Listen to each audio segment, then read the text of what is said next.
काफ़ी दर्शकों के सवाल हैं, तो दर्शकों के सवाल ही लेंगे इस सेगमेंट में। और यहाँ पर हमारे साथ एक दर्शक का सवाल है संभाजी नगर से।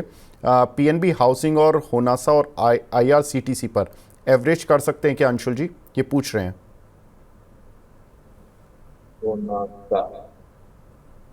देखिए हुनासा पे एवरेजिंग की जा सकती है। इस काउंटर में थोड़ा सा डिप मिल जाने दीजिए। 407 405 की रेंज में ये बहुत अच्छी बाइंग अपॉर्चुनिटी बन जाएगी। वापस से स्टॉक चलना स्टार्ट होगा तो हुनासा में 407 के राउंड आप एवरेज कर सकते हैं। वापस से ऊपर 520 के लेवल दिखा देगा स्टॉक। विवेक जी, दूसरे दो काउंटर्स। सर पीएनबी हाउसिंग और आईआरसीटीसी। देखिए पीएनबी हाउसिंग काफी अच्छा लग रहा है, लेकिन इसी सेगमेंट में ज्यादा बेटर एलआईसी हाउसिंग फाइनेंस लग रहा है। तो अगर ये लेना चाहते हैं तो पीएनबी हाउसिंग ले सकते हैं। ब्रेकआउट है 894 पे, उसी को रिटेस्ट करने नीचे आ रहा है स्टॉक। तो 900 920 की रेंज में बेहतर बाइंग अपॉर्चुनिटी बनेगी। 1250 रुपए स्टॉक जाता हुआ दिख रहा है, तो पीएनबी हाउसिंग ले सकते हैं। आईआरसीटीसी में रेलवे काउंटर मेरे को बहुत अच्छे नहीं लग रहे हैं। आईआरसीटीसी में भी फ्लैगिश एक्शन है। ब्रेकडाउन के बाद स्टॉक कहीं भी आपको नीचे में 750 तक आ सकता है, तो इसमें बाइंग की सलाह नहीं। ठीक है। एक हमारे दर्शक हैं रविंद्र कुर्मी जी, ये पूछ रहे हैं ओला में सर इनके पास 130 रुपए के कुछ शेयर फंस गए हैं। अब क्या करना चाहिए? इसमें तो लगातार नेगेटिव खबरें आ रही हैं और काउंटर भी नीचे ही जाता जा रहा है। देखिए ओला इलेक्ट्रिक में यहाँ पे अभी बेस कंप्लीट नहीं हुआ है। बजाज हाउसिंग फाइनेंस में आईपीओ का लो टूट चुका है, तो वहां पे ऐसा लग रहा है कि अब बेस बनना स्टार्ट होगा। इसमें भी आईपीओ का जो लो था 76 रुपीज का, ये अभी टूटा नहीं है। तो एक बार ये टूटेगा, पूरे वीक लॉन्ग शेकआउट होंगे, उसके बाद स्टॉक में किसी तरह का बेस बनना स्टार्ट होगा।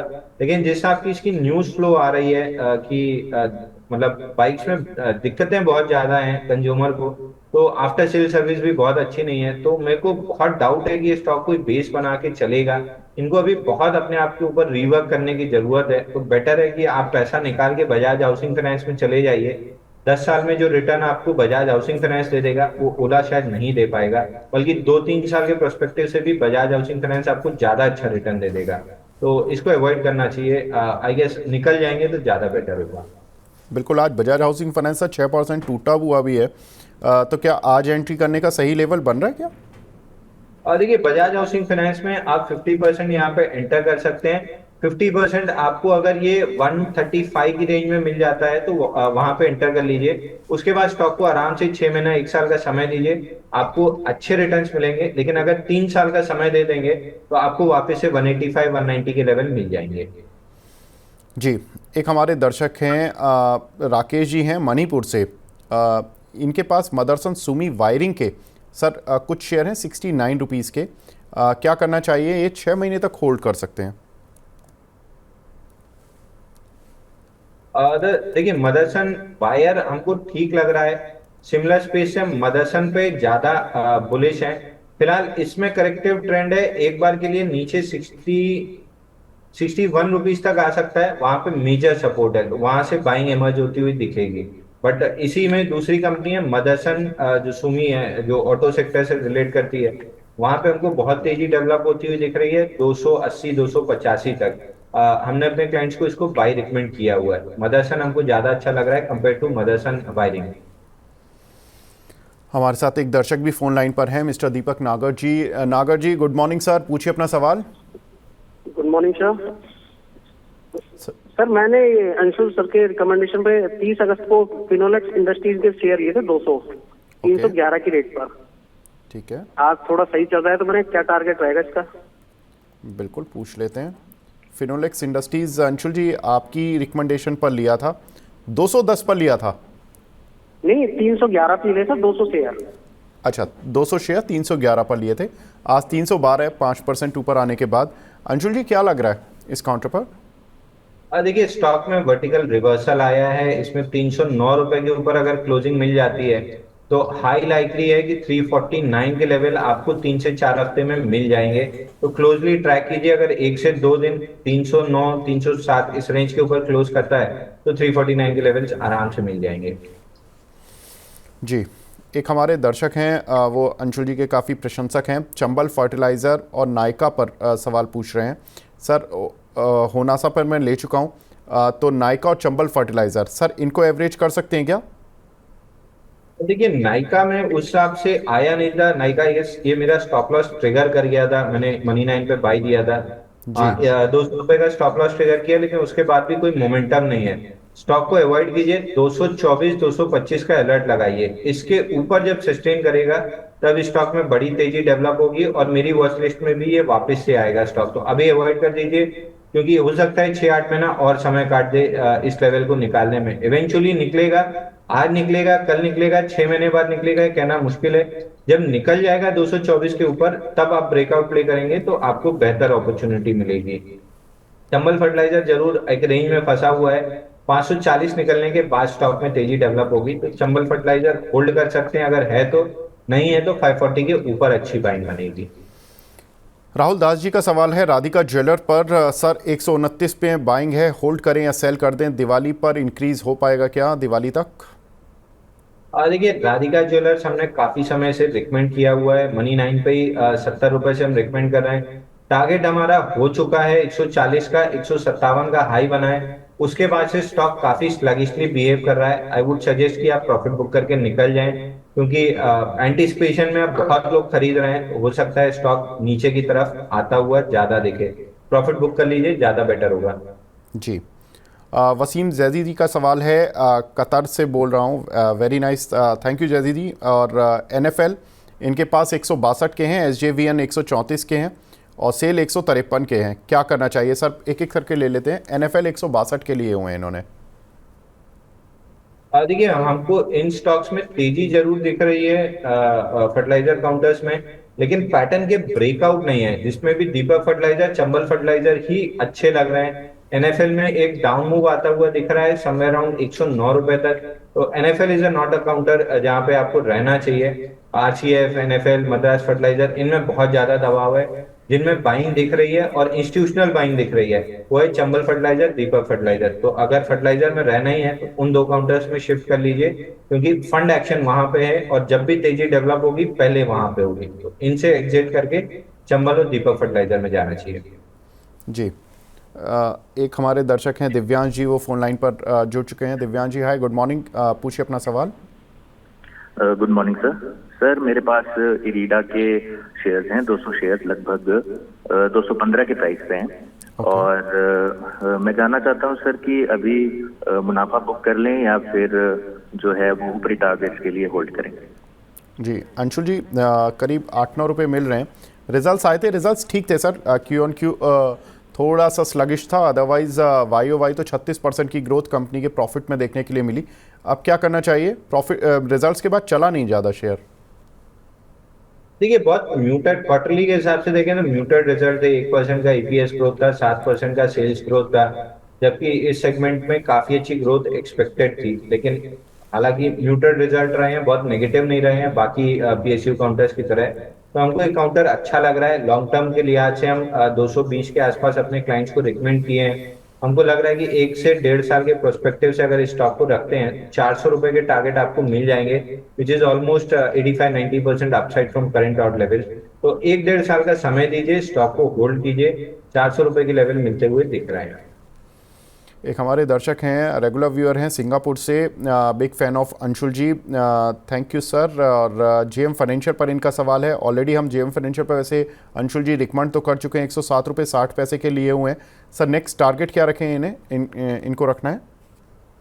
देखिए इसमें जो ब्रेकआउट आया था 107 रुपए के आसपास आया था, जिसका इमीडिएट पहला टारगेट था 171 रुपीज। ऑलरेडी 160 का हाई बना है। तो अगर आप शॉर्ट टर्म प्लेयर हैं तो प्रॉफिट बुक कर लीजिए, एटलीस्ट 75% प्रॉफिट बुक कर लीजिए, बाकी 25% 170 के पास बुक कर लीजिएगा। अगर आपका नजरिया 12 से 18 महीने का है तो अभी पूरे पैटर्न का जो टारगेट आता है वो 210 रुपए के आसपास आता है। तो अगर लॉन्ग टर्म इन्वेस्टर है, 1-1.5 साल का समय है तो होल्ड कीजिए, शॉर्ट टर्म प्लेयर है तो बुक कर लीजिए। जी। प्रीत राय जी का सवाल है लुधियाना से, LT फाइनेंस के सर कुछ शेयर लिए हुए इन्होंने 180 के भाव के, क्या करें? 2 से 3 महीने का व्यू है। देखिए L&T फाइनेंस में मंथली चार्ट पे अगर आप देखेंगे तो 82 महीने का एक पूरा बेस बना है। तो ये स्टॉक बड़े लॉन्ग टर्म के लिहाज से ब्रेकआउट दिया है। 82 महीने का मतलब लगभग आप पकड़ लीजिए कि 2017 7 साल का ब्रेकआउट है। 7 साल का ब्रेकआउट पूरी तरीके से मिच्योर होने में 1.5 से 2 साल लगता है। और अगर ये पूरा टारगेट अपना कंप्लीट करता है तो आप मान के चलिए कि 1.5 से 2 साल में ये स्टॉक आपको 450 से 500 के बीच में दिखेगा। तो नजरिया लंबा कीजिए 18 महीने से 24 महीने का, और स्टॉक को आराम से होल्ड कीजिए, छोड़ दीजिए इसको। 450 से 500 रुपये आपको मिल जाएगा। जी, एक हमारे दर्शक हैं लंदन से पूछ रहे हैं गुजरात अंबुजा एक्सपोर्ट पर सर आपका व्यू। देखिए, गुजरात अंबुजा एक्सपोर्ट स्टॉक में मंथली चार्ट पे थोड़ा सा डाउन ट्रेंड है। ऐसा लग रहा है कि खत्म होके 100 लगभग 118 पे खत्म होके रिवर्स करने की कोशिश कर रहा है। कंफर्मेशन तब आएगी जब ये मंथली चार्ट पे 165 के ऊपर क्लोजिंग देगा। तो करंट मंथ को वॉच कीजिए, अगर ये मोमेंटम इसी तरीके से कंटिन्यू रहा तो इसी महीने में दे देगा, नहीं रहा तो प्रोबेबली नेक्स्ट मंथ में आपको क्लोजिंग मिल जाएगी। उसके बाद बुल रन कंटिन्यू रहेगा। तो ये 2 महीने इसके लिए काफी इंपॉर्टेंट है। अगर इन 2 महीने में 160 165 की रेंज निकाल के क्लोज करता है तो वापस से स्टॉक बुल रन में आएगा, 300 का टारगेट बनेगा। बट अगर नहीं करता है तो फिर आपको एग्जिट भी करना पड़ेगा।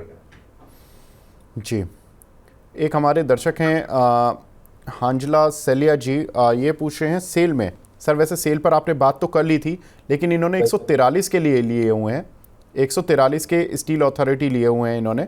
क्या करना चाहिए सर? अब चाइना ने तो राहत पैकेज दिया नहीं, तो थोड़ा सा ये मेटल काउंटर्स पर आज थोड़ा सा दबाव भी देखने के लिए मिल रहा है, बहुत ज़्यादा स्ट्रेंथ नहीं है। देखिए, ईमानदारी से मेटल पे मैं बहुत बुलिश हूँ, लेकिन सेल पे मैं बुलिश नहीं हूँ। सबसे बड़ी वजह है कि अंडर परफॉर्मिंग काउंटर है। इसी मतलब सरकारी में ही अगर आप देखें तो national aluminium way better perform कर रहा है। तो अगर आपको मेटल स्पेस में रहना है, Vedanta, Hindalco, National Aluminium, top pick Vedanta, second best Hindalco, third best National Aluminium, ये 3 काउंटर बहुत बेहतरीन लग रहे हैं। कैपिटल अपनी सेल से निकाल के नेशनल एल्यूमिनियम, टाटा, वेदांता या हिंडाल्को में अगर डाल देंगे, तीनों में से किसी एक में भी, तो आपकी कैपिटल एप्रिसिएशन बहुत अच्छी हो जाएगी। मेटल की पूरी तेजी को सेल शायद 20% से ज्यादा कैपिटलाइज नहीं कर पाएगा। वहीं वेदांता, हिंडाल्को और नेशनल एल्यूमिनियम बहुत अच्छी तेजी से कैपिटलाइज करेंगे।